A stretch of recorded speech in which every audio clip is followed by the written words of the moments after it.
Hello, it's John Heaton, and today got a different topic for you. I thought I'd look at songs with potentially offensive lyrics, and this is prompted by a couple of articles I've read recently on. Was one in the Telegraph yesterday on rock and roll has always been racist. Why don't we care? And then it proceeded to list all these people like Elvis and others who they said gave examples of how they were racist, and also there was some furore the other day when the Glastonbury David Bowie concert was shown on BBC, and people were tweeting that they thought China Girl was racist. So this prompted me to do a video on this topic. I'm going to start off with how things were back then in the 60s and 70s and how attitudes have changed. So back then in the day, late 60s, the BBC was kind of acting as the kind of moral guardian of the nation, if you like, and they were banning songs which they thought were inappropriate. Quite funnily, quite ironically, they didn't pick up on a lot of the ones I'm going to mention in this video. One of the reasons is the lyrics were not always printed on the sleeve, so you couldn't always make them out.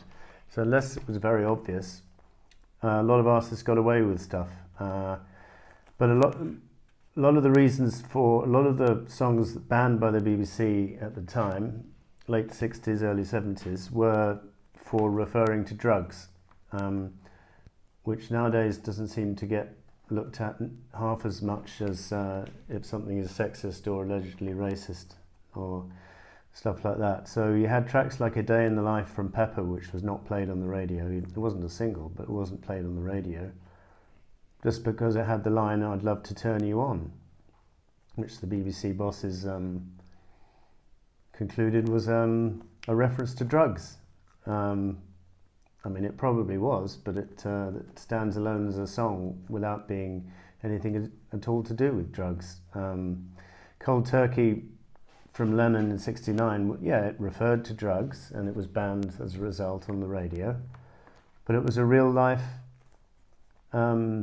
story of John's withdrawal from heroin, and totally honest, and no reason to ban it really with hindsight. Hi Hi Hi from Wings, early 70s, banned because it referred to drugs and sex, mainly banned for the drug references, I think. I mean, high at the time was taken to mean high on drugs, not high in spiritual or anything like that. And then I can think of one song which was banned, "Give Ireland Back to the Irish," for political reasons by the BBC, because the lyrics are quite controversial. Paul McCartney taking the Republican stance following the Bloody Sunday massacre of January '72, when 13 Irishmen were shot dead. So they banned that, and even in recently, when Paul wanted to put out a compilation of Wings tracks, the authorities urged him not to include that track, even 25 years later, or more. It's pretty rare that I get upset by political lyrics, personally. I mean, there's a track called "Tramp the Dirt Down," where Elvis Costello is quite eloquently laying into Mrs. Thatcher, who he hated. "When they finally put you in the ground, I'll stand you on your grave and tramp the dirt down." And then I've got other examples of how rock stars were. I mean, they generally tend to be left of centre, but there's a couple of examples I'm going to mention where they were distinctly right of centre in their thinking. But the track I'm going to mention where I'm somewhat offended by the lyrics is John Lennon's and Yoko Ono's "Luck of the Irish" from '72, which was another song in response to Sunday Bloody Sunday. And even if one sympathises with the Republican cause, the last verse is too much, in my opinion. Why the hell are the English there anyway, as they kill with God on their side, blame it all on the kids and the IRA, as the bastards commit genocide, aye, genocide. So anyway, yeah, I don't think that went down particularly well with the English listeners. Maybe in America that kind of view had more sympathy, but not in England at the time. Some people, but the majority not. Genocide is on another scale of crime, I think most people would agree. Then the next category after drugs and politics is underage sex. So this article, there was an article in USA Today which singled out Sweet Little 16 and You're 16 by Chuck Berry and Johnny Burnett respectively as being inappropriate or politically incorrect and wouldn't be written now, and that's possibly correct. And Chuck Berry was in his 30s when he wrote it, and 18 is the age of consent in the US, although in the UK it's 16, and it was 16 at the time, I think. I'm not sure, but certainly been 16 for a long, long time. So it's not quite so controversial in the UK. But in the US, those two songs have come in for some stick. Saw Her Standing There was even mentioned in the same article for the line, she was just 17 and you know what I mean. Well, as I said, the age of consent in the UK is 16, so I don't see that as a controversial lyric at all, written by an Englishman. Does Your Mother Know from ABBA even came in for some stick, because it seemed to be an older man talking to a teenage, possibly underage teenage girl, but not letting his temptation get the better of him in that particular song. The song where I hadn't even picked up the lyrics of Stray Cat Blues from the Rolling Stones on Beggar's Banquet, because Jagger's singing it in such a muffled fashion, but I read one of the verses, I can see that you're 15 years old, no I don't want your ID, and I can see you're so far from home, but it's no hanging matter, it's no capital crime. And then he goes on to say, I bet your mother doesn't know you can scratch like that or bite like that. So that's a pretty obvious reference to having sex with a 15-year-old, which is pretty unpleasant. Then we move on to the sexism, racism category, and there's quite a few examples here. We'll start off with I think it's a fairly mild one, which is Run for Your Life from the Beatles, from Rubber Soul, where the only reason I've mentioned this is because in of itself, it's quite a mild, kind of, although jealousy-driven line from a boyfriend to his girlfriend, and rather you said, to see you dead little girl than to be with another man. Catch you with another man, that's the end, little girl. He's not saying he's going to kill her or anything, but I do find that line hypocritical, those lines hypocritical from John when he was off on tour having affairs with several people and then singing a song to his wife Cynthia. And, well, I don't know if it was about Cynthia, but one could assume it was. He was married to her at the time. So hypocritical, to say the least. Under My Thumb from the Rolling Stones, the next example I've got, which is pretty unpleasant. Under my thumb is the squirming dog who's just had her day. Under my thumb is a girl who's just changed her way. The way she talks when she's spoken to, it's down to me. The change has come, she's under my thumb. It's a thoroughly unpleasant Rolling Stones sexism at its worst, I'm afraid, on that one. Sweet Black Angel, however, is another Stones song which has been completely misunderstood. This article in the Telegraph yesterday mentioned it as being racist because it mentioned the N-word and had a line, 10 little niggers sitting on the wall. Her brother's been falling one by one. Well, that song and the whole song was written in honour of Angela Davis, the black activist, and the song, if the writer had taken that, the Telegraph writer had taken the whole song in context, it would have seen that the song was actually defending her rights. Well, the girl in danger, the girl in chains, and she keeps on pushing, would you do the same? So that was unfortunate, because I think the Stones don't deserve any criticism for that song at all. Woman is the Nigger of the World is a song which has attracted criticism because of the N-word again, but Lennon said that the N-word represented anyone who was put upon by society, and that would include blacks, it would include women, it would include children, and he actually got some black movements to approve of his lyric and approve of the song at the time. When he was on national TV in 1972, it came out in its favour. I could mention several other Stones songs, a track called Backstreet Girl, don't want you in my world, you just be my backstreet girl, which is pretty unpleasant. And the next one I really want to talk about is Brown Sugar from 1971. Well, another song where the lyrics are so muffled on the record that you can't really hear them, but if you check out the lyrics, the first verse: Gold Coast slave ship bound for cotton fields, sold in the market down in New Orleans. Scarred old slaver knows he's doing all right. Hear him whip the women just around midnight. Well, I grew up thinking that line was hear him with the women just around midnight, which doesn't sound half so bad, and I missed the line about slave ship. But then later in the song, Brown Sugar, how come you taste so good, just like a black girl should, I'm afraid it confirms that we're talking about people having sex with black slaves, basically, which is totally inappropriate. And Jagger even admitted and changed those words later when he did it in concert. I think he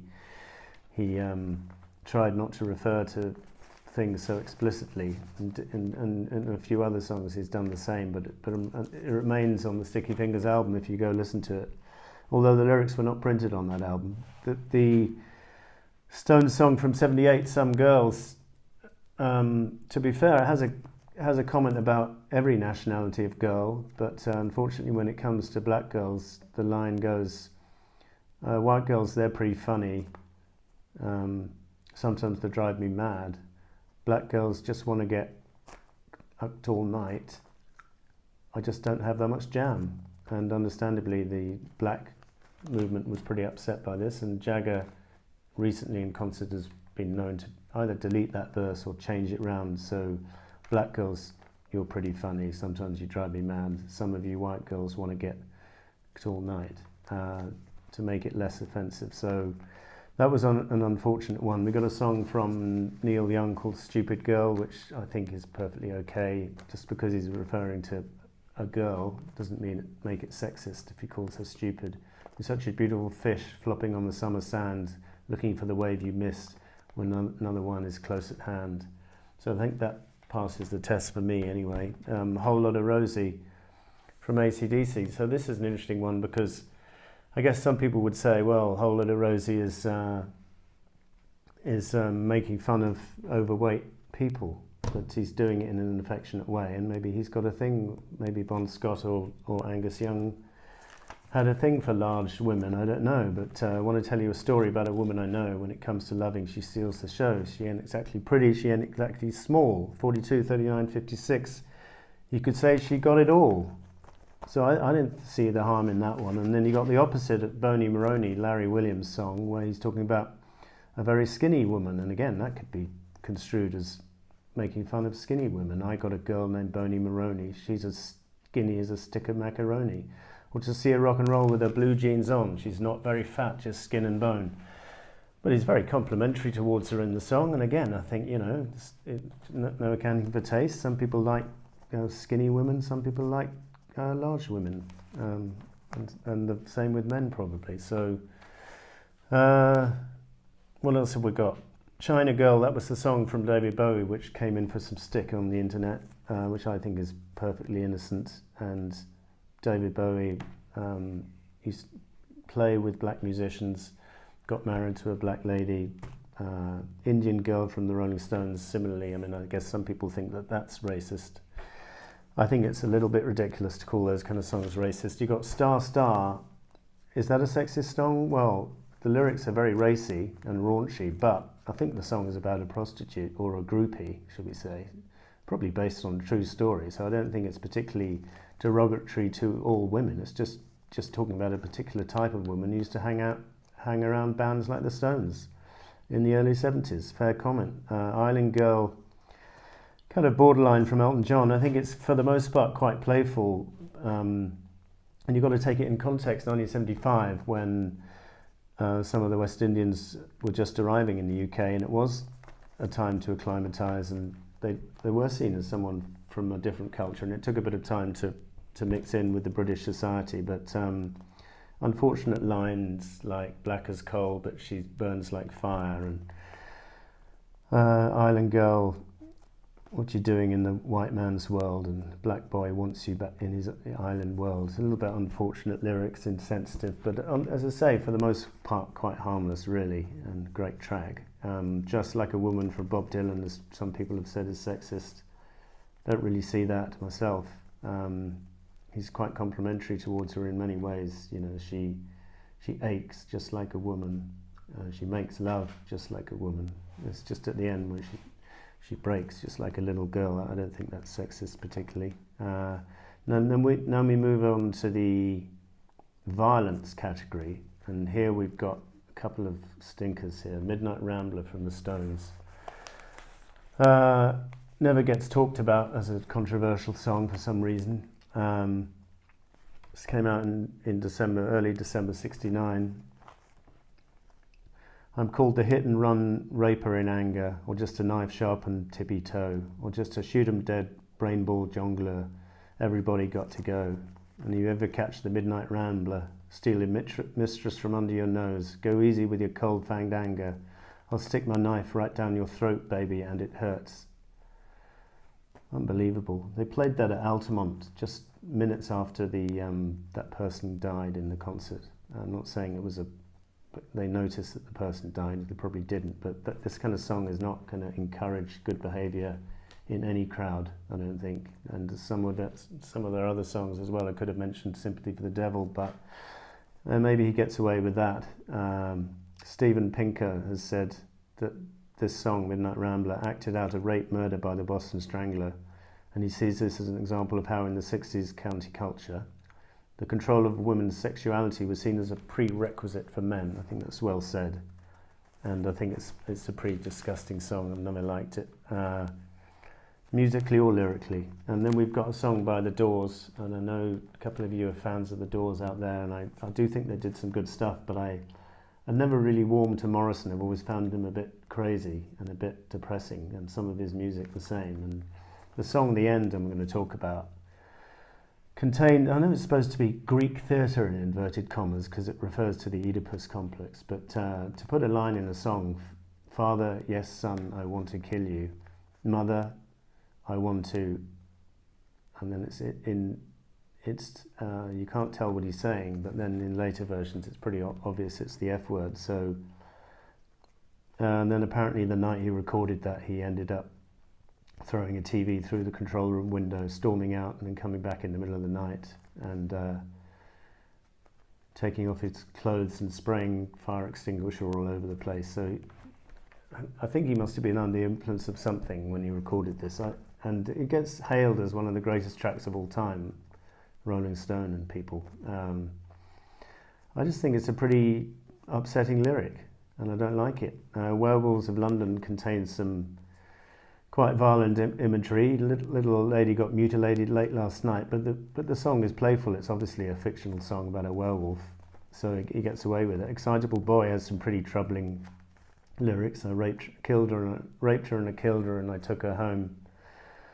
But he's singing it in the third party, just an excitable boy, so he gets away with it, in my opinion. I noticed that one of the articles was even calling Ebony and Ivory not politically correct because of the song People Are the Same Wherever You Go, and saying that was a hopelessly naive statement in these days. I just found that incredible. He wasn't saying people are identical, he was just saying people of different colour skins are the same. Doesn't matter if you're black or white. There is good and bad in everyone. That's what he's saying. I don't know, completely misconstrued. Yeah, I mean, it's quite simplistic a song, but it's nothing wrong with the sentiment. And then you've got a particularly nasty personal attack on Paul McCartney from John Lennon, How Do You Sleep, which I have a problem with. Just from a personal point of view, it was very nasty. So that leaves us with my guilty verdict. So I've got 1, 2, 3, 4, 5, 6, 7, 8 songs, which I'll show you here, which I think contain offensive lyrics. And then I've got 3 examples of not songs, but examples where rock stars have just been beyond the pale in terms of distasteful behaviour. Black and Blue album, had a promotional campaign of women saying, "I'm black and blue from the Rolling Stones and I love it." And they had posters all over America. I think it was pretty disgusting. They got withdrawn eventually, but not before they got a lot of publicity. And then Eric Clapton, someone reminded me of this the other day in one of my videos, so thanks for that. When he was drunk at a concert in '76, he came to the microphone and said, "Enoch was right. We should send them all back, throw the wogs out."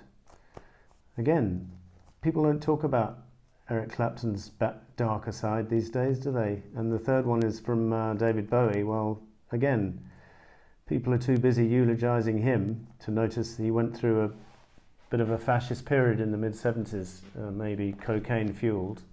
But in the Playboy interview of '76, he was saying Hitler was one of the first rock stars, and was going on to compliment how he could control an audience and stuff like that. I wouldn't say he was admiring everything Hitler did, but it's unfortunate links to the man if you're going to mention him in an interview like that. So maybe he regretted that later. Maybe he blamed the cocaine, as I say. But this is my final list of occasions where I think the artist overstepped the mark. So I don't expect you agreed with half of that, but I hope you enjoyed watching, and I'll see you next time.